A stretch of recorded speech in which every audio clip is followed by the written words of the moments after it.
যে কোনো ধরনের একটা মেসেজ দেখবেন, সেটা আগে যাচাই বাছাই করে তারপরে সেটা আপনারা প্রচার করবেন।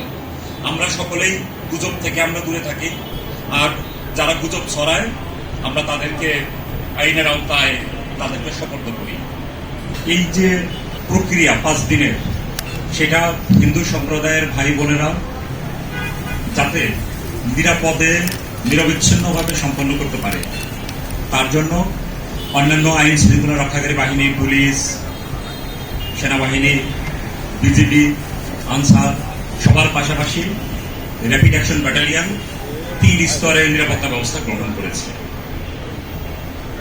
যারা আয়োজক আছে, আয়োজকদের সাথে তাদেরকে পরামর্শ দিচ্ছে এবং বিভিন্ন পূজা মণ্ডপে আমাদের যে কন্ট্যাক্ট নাম্বার, জরুরি প্রয়োজনে যোগাযোগ করতে পারে, সেই ফোন নাম্বারটাও তাদেরকে দিয়ে আসা হচ্ছে। আর দ্বিতীয় স্তর হলো আমাদের ইন্টেলিজেন্স টিম, সিভিল পোশাকে তারা বিভিন্ন পূজা মণ্ডপ পর্যবেক্ষণ করছে। পূজা মণ্ডপের আশপাশ এরিয়া কেউ যদি কোনো প্রকার অসাম্প্রদায়িক কর্মকাণ্ড যদি ঘটাতে চায়, সাম্প্রদায়িক সম্প্রীতি যদি বিনষ্ট করতে চায়, তাহলে সেই তথ্যটা আমরা খুব দ্রুত পেয়ে যাব, আমরা সেই অনুযায়ী ব্যবস্থা নেব।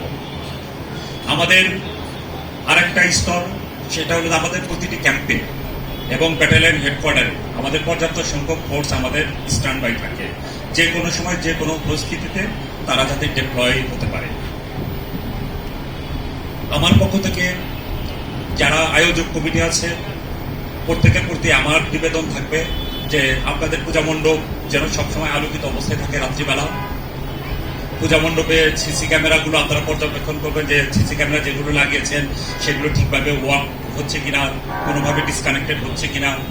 তারপর আপনাদের যে ভলান্টারি টিম, সেই টিম বিশেষ করে রাত্রিবেলা রাত 12টা থেকে সকাল 6টা